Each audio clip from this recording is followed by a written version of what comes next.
করা যাবে না, কোনো জালিমের ভয় করা যাবে না, কোনো স্বৈরাচারীকে ভয় করা যাবে না। একমাত্র ভয় করতে হবে আমার মালিককে। রক্ত যদি দিতে হয় রক্ত দিতে হবে, জীবন যদি দিতে হয় জীবন দিতে হবে, কিন্তু বাতিলের সামনে কখনো মাথা নত করা যাবে না। এই ইসলামের জন্য রক্ত দিয়েছেন নবী আলাইহিস সালাতু ওয়াস সালাম, এই ইসলামের জন্য রক্ত দিয়েছেন সাহাবায়ে কেরাম, এই ইসলামের জন্য জেল খাটছেন, রক্ত দিয়েছেন। কিন্তু বাংলার জমিনের উলামায়ে কেরাম রক্ত দিয়েছেন, জীবন দিয়েছেন, কিন্তু হাসিনার সামনে মাথা নত করে নাই। কথা বলেন ঠিক কিনা? এটা হলো বাংলাদেশের উলামায়ে কেরাম। তাদের প্রতি যতই অত্যাচার করা হয় না কেন, তাদের প্রতি যতই জুলুম করা হয় না কেন, তারা কখনো জালিমদের কাছে মাথা নত করবে না। আল্লাহ তাআলা কোরআনুল কারীমের মধ্যে রাখতে বলেন, ফি জান্নাতি ইয়াতাসাআলুন আনিল মুজরিমিনা মা সালাকাকুম ফি সাকার ক্বালু লাম নাকু মিনাল মুসাল্লিন।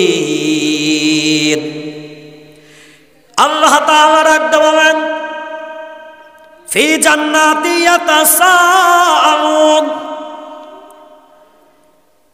তারা জান্নাতের মধ্যে পরস্পরে একে অপরে জিজ্ঞাসাবাদ করবে, প্রশ্ন করবে, আনিল মুজরিমিন, অপরাধীদের সম্পর্কে।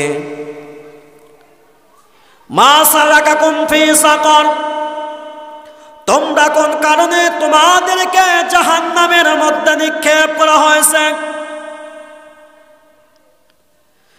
তখন তারা ডাকতে বলবে, ক্বালু লাম নাকু মিনাল মুসাল্লিন,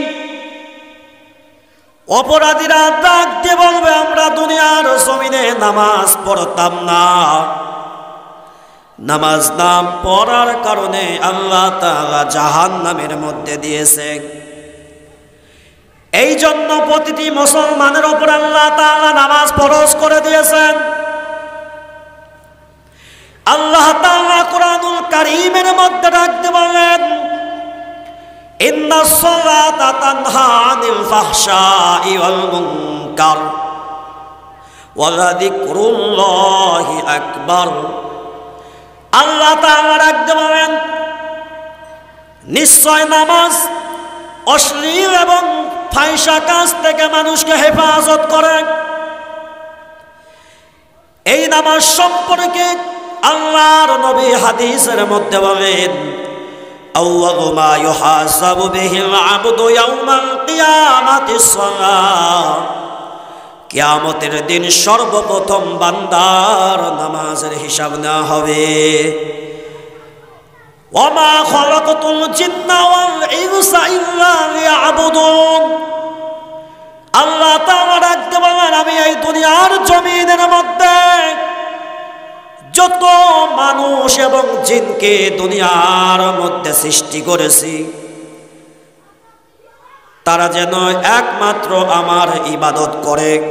মানুষ এবং জিনকে সৃষ্টি করেছেন আল্লাহ তাআলা ইবাদত করার জন্যে। 2 নম্বরে আল্লাহ রাখতে বলেন, ওয়ালাম নাকু নুতঈমুল মিসকিন, এই দুনিয়ার জমিনের মধ্যে কিছু মানুষ আছে মিসকিনদেরকে খাদ্য দেয় না, অভাবীদেরকে খাদ্য দেয় না। যারা মিসকিন তাদেরকে দূর দূর করে বাড়ি থেকে বের করে দেয়, তাদেরকে খাবার দেয় না। কিন্তু আল্লাহ কোরআনুল কারীমের মধ্যে রাখতে বলেন, মিসকিনদেরকে খাদ্য দিতে হবে। যারা মিসকিনদেরকে খাদ্য দেয় না, আল্লাহ তাআলা তাদেরকেও জাহান্নামের মধ্যে দিবেন। ও মুসলমান ভাইরা আমার, গভীর মনোযোগ দিয়ে শুনবেন। আল্লাহ কোরআনুল কারীমের মধ্যে রাখতে বলেন, ইন্নামাল মুমিনুনা আল্লাযীনা আমানু বিল্লাহি ওয়া রাসূলিহি সুম্মা লাম ইয়ারতাবু ওয়া জাহাদু বিআমওয়ালিহিম ওয়া আনফুসিহিম ফি সাবিলিল্লাহ উলাইকা হুমুস সাদিকুন। আল্লাহ রাব্বুল আলামিন ডাকতে বলেন, ইন্নামাল মুমিনুন, নিশ্চয় মুমিন বান্দাগণ, বিল্লাহি ওয়া রাসূলিহি, যারা আমি আল্লাহ এবং রাসূলের প্রতি ঈমান আনছে, সুম্মা লাম ইয়ারতাবু, ঈমান আনার পরে অস্বীকার করে নাই, মুখ ফিরিয়ে নেয় নাই, ওয়াজাহাদু, জিহাদ করেছে একমাত্র আল্লাহর রাস্তায় জান এবং মাল দ্বারা, উলাইকা হুমুস সাদিকুন, আর এরাই হচ্ছে ঈমানের দাবিতে সত্যবাদী। কথা বলেন ঠিক কিনা?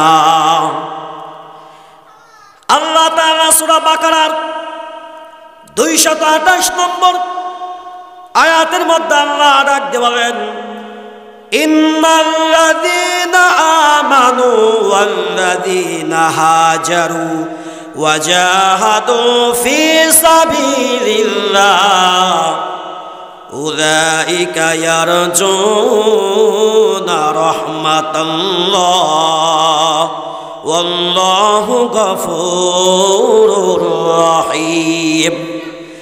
এই জিহাদ সম্পর্কে আল্লাহ রাখতে বলেন, নিশ্চয় যারা ঈমান এনেছে, ওয়াল্লাযীনা হাজারু, এবং যারা হিজরত করেছে, ওয়াজাহাদু ফি সাবিলিল্লাহ, এবং জিহাদ করেছে একমাত্র আল্লাহর রাস্তায়, উলাইকা ইয়ারজুনা রাহমাতাল্লাহ, আর তারা আল্লাহর রহমতের যেন প্রত্যাশী, আল্লাহু গফুরুর রহিম, আর আল্লাহ হচ্ছেন ক্ষমাকারী করুণাময়। জোরে কোন সুবহানাল্লাহ।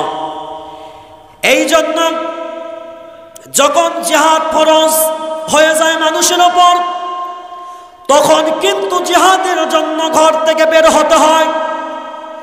এই জিহাদ সম্পর্কে আল্লাহ রাব্বুল আলামিন পবিত্র কোরআনুল কারীমের মধ্যে ডাকতে বলেন, ইয়া আইয়ুহাল্লাযীনা আমানুত্তাকুল্লাহা ওয়াবতাগু ইলাইহিল ওয়াসিলাতা ওয়াজাহিদু ফি সাবিলিহি লাআল্লাকুম তুফলিহুন। জোরে কোন আল্লাহু আকবার।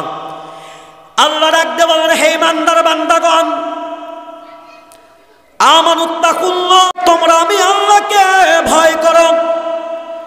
আমি আল্লাহ ছাড়া অন্য কাহারও ভয় করা যাবে না, কোন নেতার ভয় করা যাবে না, কোন জালিমের ভয় করা যাবে না, কোন স্বৈরাচারীকে ভয় করা যাবে না। একমাত্র ভয় করতে হবে আমার মালিককে। জোরে কোন সুবহানাল্লাহ। আল্লাহ ছাড়া অন্য কাউকে ভয় করা যাবে না। অবতাগু ইলাইহিল ওয়াসিলা, আর তার নৈকট্য অন্বেষণ করো, ওয়াজাহিদু ফি সাবিলিহি, এবং তার পথে জিহাদ করো, লাআল্লাকুম তুফলিহুন, যাতে করে তোমরা সফল কামিয়াব হতে পারো। এই জিহাদ সম্পর্কে আল্লাহ রাব্বুল আলামিন পবিত্র কোরআনুল কারীমের সূরা আনফাল 74 নম্বর আয়াতের মধ্যে আমার আল্লাহ তাআলা কোরআনুল কারীমের মধ্যে রাখতে বলেন, ওয়াল্লাযীনা আমানু ওয়াহাজারু ওয়াজাহাদু ফি সাবিলিল্লাহ ওয়াল্লাযীনা আওয়াউ ওয়া নাসারু উলাইকা হুমুল মুমিনুনা হাক্কান লাহুম মাগফিরাতু ওয়া রিজকুন কারীম। আল্লাহু আকবার। জিহাদ সম্পর্কে আল্লাহ তাআলা এই আয়াতের মধ্যে ডাকতে বলেন, ওয়াল্লাযীনা আমানু, আর যারা ঈমান এনেছে, ওয়াহাজারু, হিজরত করেছে, ওয়াজাহাদু ফি সাবিলিল্লাহ, আর জিহাদ করেছে একমাত্র আল্লাহর রাস্তায়, ওয়াল্লাযীনা আওয়াউ ওয়া নাসারু, এবং যারা সাহায্য করেছে এবং যারা তাদেরকে আশ্রয় দিয়েছে, উলাইকা হুমুল মুমিনুনা হাক্কান, আর তারাই হচ্ছে প্রকৃত ঈমানদার, প্রকৃত মুমিন। জোরে কোন সুবহানাল্লাহ। লাহুম মাগফিরাতুন ওয়া রিজকুন কারীম, আর তাদের জন্য রয়েছে ক্ষমা এবং কল্যাণকর রিজিক। জোরে কোন সুবহানাল্লাহ। আল্লাহ রাব্বুল আলামিন পবিত্র কুরআনুল কারীমের মধ্যে এই জিহাদ সম্পর্কে সূরা তাওবা 20 নম্বর আয়াতের মধ্যে আল্লাহ রাখতে বলেন, আল্লাযীনা আমানু ওয়া হাজারু ওয়া জাহাদু ফি সাবিলিল্লাহি বিআমওয়ালিহিম ওয়া আনফুসিহিম আ'যামু দারাজাতান ইনদাল্লাহ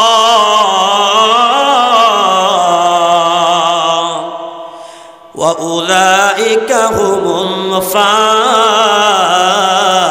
ফাইজুন। আল্লাহ রাখতে বলেন, যারা ঈমান এনেছে, ওয়াহাজারু এবং যারা হিজরত করেছে, ওয়াজাহাদু ফি সাবিলিল্লাহ আর যারা আল্লাহর রাস্তায় জিহাদ করেছে জান দ্বারা এবং মাল দ্বারা, আ'যামু দারাজাতান ইনদাল্লাহ তাদের বড় মর্যাদা রয়েছে আল্লাহর কাছে। ওয়া উলাইকা হুমুল ফাইজুন আর তারাই হচ্ছে সফল কামিয়াব। জোরে কোন সুবহানাল্লাহ। এই দুনিয়ার মধ্যে এমন কিছু মানুষ আছে যারা জিহাদের মধ্যে একটা হুকুমকে ফিতনা বলে। এই দুনিয়ার মধ্যে আহলে হাদিস নামের কিছু ফিতনা আছে। এই আহলে খবিস, এই ফিতনা, এই আহলে হাদিসদের বড় বড় শায়েখদের মধ্যে একজন শায়েখ আছে, শায়েখ আবু বকর জাকারিয়া। তিনি ডাকতে বলেন, এই জিহাদের মধ্যে একটি ফরজ বিষয়কে যারা ফিতনা বলে এরা ইসলামের দুশমন, মানবতার দুশমন। কথা বলেন ঠিক কিনা? এই জিহাদ করেছেন বিশ্বনবী হযরত মুহাম্মদুর রাসূলুল্লাহ সাল্লাল্লাহু আলাইহি ওয়াসাল্লাম। এই জিহাদ করেছেন সাহাবায়ে কেরাম, এই জিহাদ করেছেন তাবেঈন, তাবেঈন, এই জিহাদ করেছেন আমাদের দেওবন্দের উলামায়ে কেরাম। কথা বলেন ঠিক কিনা? এই জিহাদকে যারা ফিতনা বলবে এরা কখনো মানুষ হতে পারে না। আল্লাহ তাআলা কুরআনুল কারীমের মধ্যে ডাকতে বলেন, ইয়া আইয়ুহান নাসুত্তাকু রাব্বাকুম ইন্না যালজালাতাস সাআতি শাইউন আযীম। আল্লাহ তাআলা ডাক দিয়ে বলে দিয়েছেন, হে মানব মণ্ডলী, তোমরা তোমাদের রবকে ভয় করো, একমাত্র আল্লাহকে ভয় করতে হবে। এবং এই আয়াতের মধ্যে কিয়ামতের কথা আল্লাহ তাআলা ডাক দিয়ে বলে দিয়েছেন, যখন কিয়ামতের মাঠ যখন কায়েম হবে, কিয়ামতের মাঠ যখন কায়েম হয়ে যাবে, হাসরের ময়দান যখন কায়েম হয়ে যাবে, মুসলিম শরীফের মধ্যে আল্লাহর নবীজি হাদিসের মধ্যে বলেন, হাসরের মাঠে সমস্ত মুমিনগণ বেপরোয়া হয়ে যাবে। হাসরবাসীরা ডাকতে বলবে, আল্লাহ জাহান্নামে দিক কিংবা জান্নাতে দিক, আমাদের বিচার যেন তাড়াতাড়ি হয়ে যায়। এক পর্যায়ে সমস্ত মানুষগুলো পরামর্শ করে আমাদের আদি পিতা হযরত আদম আলাইহিস সালাতু ওয়াস সালামের কাছে চলে যাবে। যাবার পরে হযরত আদম আলাইহিস সালাতু ওয়াস সালামকে ডাক দিয়ে বলবেন, আপনি আমাদেরকে রক্ষা করুন এবং আল্লাহর কাছে আপনি বলেন আমাদের বিচার যেন তাড়াতাড়ি হয়ে যায়। এইবার আমাদের আদি পিতা হযরত আদম আলাইহিস সালাতু ওয়াস সালাম ডাক দিয়ে বলবেন, আমি এই কথা বলতে পারবো না, তোমরা হযরত নূহ আলাইহিস সালামের কাছে চলে যাও। সমস্ত উম্মত হযরত নূহ আলাইহিস সালামের কাছে চলে যাবে। যাওয়ার পরে নূহ আলাইহিস সালামকে জিজ্ঞাসা করা হবে, হে আল্লাহর নবী, আপনি আমাদের জন্য সুপারিশ করুন। এবার নূহ আলাইহিস সালাম ডাক দিয়ে বলবেন, এটা আমার কাজ না, আমি এই কথা বলতে পারবো না। তোমরা হযরত ইব্রাহিম আলাইহিস সালাতু ওয়াস সালামের কাছে চলে যাও। ইব্রাহিম আলাইহিস সালাতু ওয়াস সালামের কাছে সবাই চলে যাবে। যাওয়ার পরে ডাক দিয়ে বলবেন, আপনি আমাদের জন্য সুপারিশ করুন। ইব্রাহিম আলাইহিস সালাতু ওয়াস সালাম ডাক দিয়ে বলবেন, আমি সুপারিশ করতে পারবো না, তোমরা সকলেই হযরত মূসা আলাইহিস সালাতু ওয়াস সালামের কাছে চলে যাও। এবার সমস্ত উম্মতগণ, সমস্ত মানুষগণ নবী মূসা আলাইহিস সালাতু ওয়াস সালামের কাছে চলে আসবে। মূসা আলাইহিস সালাতু ওয়াস সালাম ডাক দিয়ে বলবেন, আমি সুপারিশ করতে পারবো না, তোমরা হযরত ঈসা আলাইহিস সালাতু ওয়াস সালামের কাছে চলে যাও। এইবার ঈসা আলাইহিস সালাতু ওয়াস সালামের কাছে যখন সবাই চলে আসবে, ঈসা আলাইহিস সালাতু ওয়াস সালাম ডাক দিয়ে বলবেন, আমিও সুপারিশ করতে পারবো না, তোমরা হযরত মুহাম্মদুর রাসূলুল্লাহ সাল্লাল্লাহু আলাইহি ওয়াসাল্লামের কাছে চলে যাও। এবার সবাই আমার নবীজির কাছে চলে আসবে।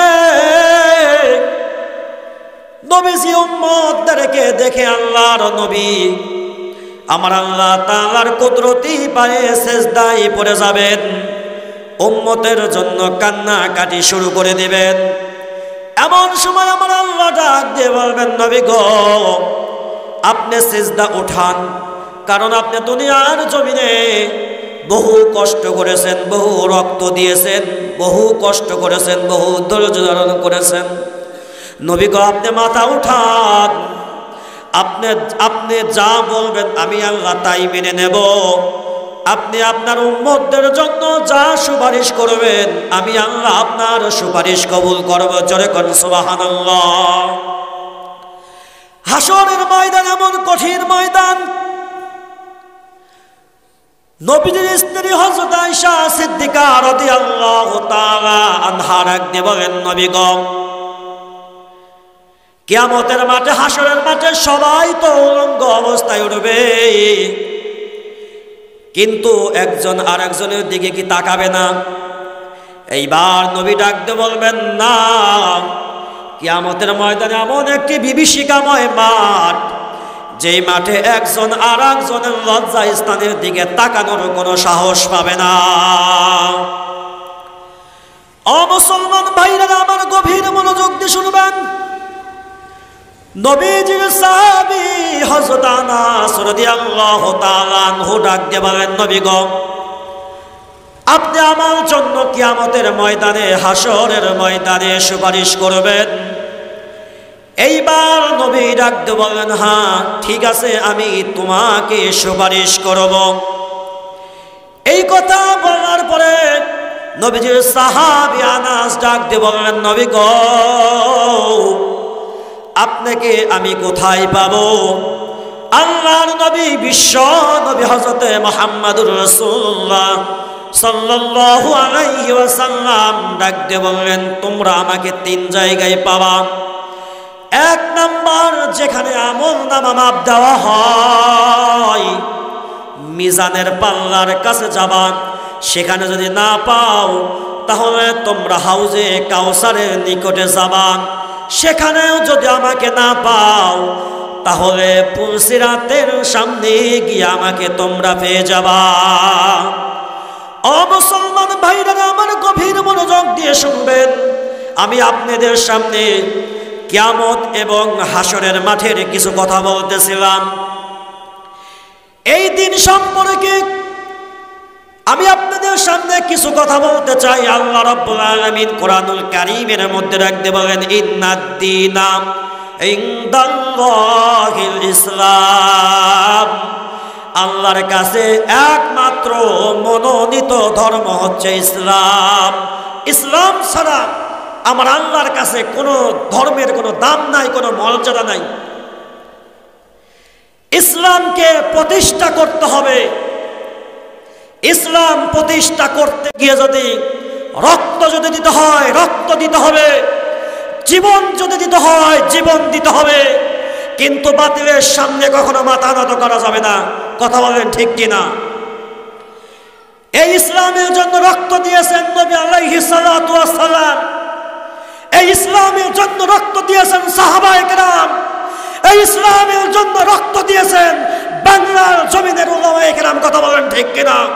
এই ইসলামের জন্য জেল খাটছেন, রক্ত দিয়েছেন, কিন্তু বাংলার জমিনের উলামায়ে কেরাম রক্ত দিয়েছেন, জীবন দিয়েছেন, কিন্তু হাসিনার সামনে মাথা নত করে নাই। কথা বলেন ঠিক কিনা? এটা হলো বাংলাদেশের উলামায়ে কেরাম। তাদের প্রতি যতই অত্যাচার করা হয় না কেন, তাদের প্রতি যতই জুলুম করা হয় না কেন, তারা কখনো জালিমদের কাছে মাথা নত করবে না। কথা বলেন ঠিক কিনা? ইসলামকে প্রতিষ্ঠা করতে হলে যদি রক্ত দিতে হয় রক্ত দিতে হবে, যদি সম্পদ দিতে হয় সম্পদ দিতে হবে, জান যদি কুরবান করতে হয় আল্লাহর রাস্তায় জান কুরবান করতে হবে। কথা বলেন ঠিক কিনা? ইসলাম কায়েম করতে গিয়ে সাহাবায়ে কেরাম কত মার খেয়েছেন। আপনারা সাহাবায়ে কেরামের জিন্দেগি খুলুন, দেখেন নবীজির সাহাবী হযরত খাব্বাব রাদিয়াল্লাহু তাআলা আনহু কত কষ্ট করেছেন। নবীজির সাহাবী হযরত বেলাল কত কষ্ট করেছেন। নবীজির সাহাবীদের মধ্যে হযরত খাব্বাব রাদিয়াল্লাহু তাআলা আনহু যতদিন ইসলাম গ্রহণ করেন নাই ততদিন কোনো জুলুমের শিকার হন নাই, কোনো কষ্টের সম্মুখীন হন নাই। কথা বলেন ঠিক কিনা? বিশ্বনবী হযরত মুহাম্মদুর রাসূলুল্লাহ সাল্লাল্লাহু আলাইহি ওয়াসাল্লামের কাছে গিয়ে যখন ইসলাম গ্রহণ করলেন, ইসলাম গ্রহণ করার সঙ্গে সঙ্গে হযরত খাব্বাব রাদিয়াল্লাহু তাআলা আনহুর প্রতি জুলুম অত্যাচার শুরু হয়ে যায়। কথা বলেন ঠিক কিনা? ঘটনাক্রমে একদিন নবীজির সাহাবী হযরত ওমর ফারুক রাদিয়াল্লাহু তাআলা আনহু নবীজির সাহাবী খাব্বাবকে ডাক দিয়ে বলল, ও খাব্বাব ভাই, তোমার মুখের মধ্যে টিউমার কবে হয়েছে? তোমার পিঠের মধ্যে কবে কুষ্ঠরোগ হয়েছে? নবীজির সাহাবী খাব্বাব ডাক দিয়ে বলেন, আমার জীবনে কোনোদিন কুষ্ঠরোগ হয় নাই, আমার জীবনে কোনোদিন মুখের মধ্যে টিউমার হয় নাই, কিন্তু যখন আমি ইসলাম গ্রহণ করলাম, ইসলাম গ্রহণ করার পরে মক্কা নগরীর কাফেররা আমার হাত পা বেঁধে আগুনের মধ্যে যখন আমাকে শোয়া দিল, আগুনের অঙ্গারের ওপর যখন আমাকে শোয়া দিল, আগুনের অঙ্গারের ওপর শোয়া দেওয়ার কারণে আমার পিঠের চামড়া পুড়ে হাড্ডি বের হয়ে গিয়েছে। এমন সময় একজন আমার মুখের মধ্যে আগুনের এক টুকরা কয়লা ঢুকিয়ে দেওয়ার পরে আমি সেই আগুনের গরম কয়লা মুখ থেকে বেরও করতে পারি না, আবার আমি গিলে খাইতেও পারি না। এমন সময় আগুনের তাপের কারণে আমার জিহ্বা পুড়ে টিউমারের মতো ফুলে গিয়েছে। দেখেন সাহাবায়ে কেরাম কত কষ্ট করেছেন ইসলামকে রক্ষা করার জন্য, কত কষ্ট করেছেন নবীজির সাহাবায়ে কেরাম। নবীজির সাহাবীদের মধ্যে হযরত বিলাল রাদিয়াল্লাহু তাআলা আনহু এই ইসলামকে প্রতিষ্ঠা করতে গিয়ে ইসলাম গ্রহণ করার কারণে কত মার খেয়েছেন, কত কষ্ট করেছেন, কিন্তু নবীজির সাহাবী ইসলাম থেকে এক পা সরে দাঁড়ায়নি। কথা বলেন ঠিক কিনা? মুসলমান ভাইরা আমার গভীর মনোযোগ দিয়ে শুনবেন, নবীজির সাহাবীদের মধ্যে হযরত ওমর ফারুক রাদিয়াল্লাহু তাআলা আনহু একদিন রাস্তা দিয়ে হাঁটতেছে, নবীজিকে হত্যা করার জন্য মক্কার রাস্তা দিয়ে হেঁটে হেঁটে যাইতেছে। রাস্তার মধ্যে হযরত নাঈম রাদিয়াল্লাহু তাআলা আনহুর সঙ্গে দেখা হয়ে গেল। এমন সময় নবীজির সাহাবী হযরত নাঈম রাদিয়াল্লাহু তাআলা আনহু ডাক দিয়ে বললেন, হে ওমর, আজকে তোমায় কোথায় আক্রমণ করার ইচ্ছা? এইবার ওমর ফারুক ডাক দিয়ে বলেন, আজকে মুহাম্মদকে হত্যা করব। এই কথা শোনার পরে নবীজির সাহাবী নাঈম ডাক দিয়ে বলেন, সাবধান, তোমার বাড়িতে তোমার বোন ফাতেমা এবং তোমার ভগ্নিপতি সাইদ ইবনে যায়েদ রাদিয়াল্লাহু তাআলা আনহু মুসলমান হয়ে গিয়েছে। আগে তোমার নিজের বাড়ি সামলাও, এরপরে তুমি মুহাম্মদকে হত্যা করতে যাও। এই কথা শোনার পরে হযরত ওমর ফারুক রাদিয়াল্লাহু তাআলা আনহু রাগান্বিত হইয়া যায়। রেগে তার বোনের বাড়ির দিকে যখন দৌড়িয়ে দৌড়িয়ে যাইতেছে, বোনের বাড়িতে যাওয়ার পরে দরজায় নক করার সঙ্গে সঙ্গে তার বোন যখন ঘর খুলে দিল, ঘর খুলে দেওয়ার সঙ্গে সঙ্গে তার ভগ্নিপতিকে মারপিট শুরু করলো। মারতে মারতে জমিনের মধ্যে ধরাশয়ী করে ফেলল। ভগ্নিপতিকে মারার পরে, অত্যাচার করার পরে তার বোনকেও মারতে শুরু করলো। মারতে মারতে জমিনের উপরে শোয়ে ফেলল। এমন সময় তার বোন ডাক দিয়ে বলতেছে, মারতে মারতে যদি শহীদ করে দাও তার উপরেও আমি ইসলাম থেকে এক পা সরে। দেখেন সাহাবায়ে কেরাম কত কষ্ট করেছেন, কত জুলুমের শিকার হয়েছেন। এমন সময় নবীজির সাহাবী হযরত ওমর রাদিয়াল্লাহু তাআলা আনহু ডাক দিয়ে বললেন, হে বোন তুমি কি পড়তেছো একটু বলবেন?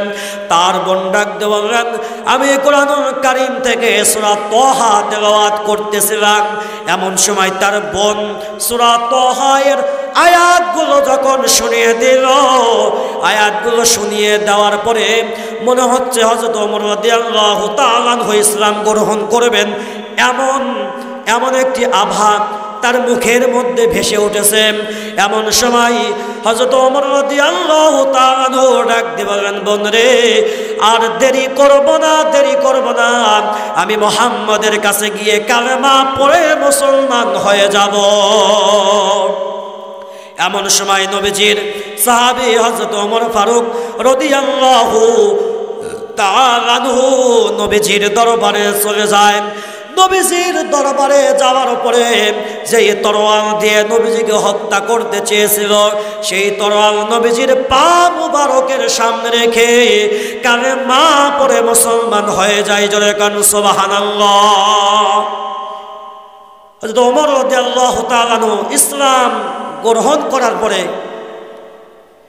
ওমর রাদিয়াল্লাহু তাআলা আনহু ডাক দিয়ে বলেন, আজকের থেকে প্রকাশ্যে নামাজ হবে, কে আসো বাধা দিবে, আসো তোমার সাথে মোকাবেলা করা হবে। ওমর রাদিয়াল্লাহু তাআলা আনহু ইসলাম গ্রহণ করার পরে, ইসলাম গ্রহণ করার পরে নবীজিকে ডাক দিয়ে বললেন, এতদিন ইসলামের হুকুম আহকাম বিধিবিধান গোপনে গোপনে হয়েছে, আজকের থেকে আর গোপনে হবে না, ইসলামের সমস্ত বিধিবিধান প্রকাশ্যভাবে হবে। আউলিয়ারা কারে উকবা ইখতিয়ার, জাহেলারা কারে দুনিয়া ইখতিয়ার, মাইরে মুমিন সোয়া মুমিন মিশাওয়াত, মাইরে কাফের সোয়ে কাফের মিশাওয়াত, সাহাবাতে সালেহ তোরা সালেহ কুনাদ, সাহাবাতে তালেহ তোরা তালেহ কুনাদ।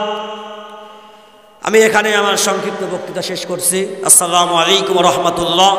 যদি কথার মধ্যে ভুল হয়ে থাকে তাহলে ক্ষমার দৃষ্টিতে দেখবেন। আসসালামু আলাইকুম ওয়া রাহমাতুল্লাহ।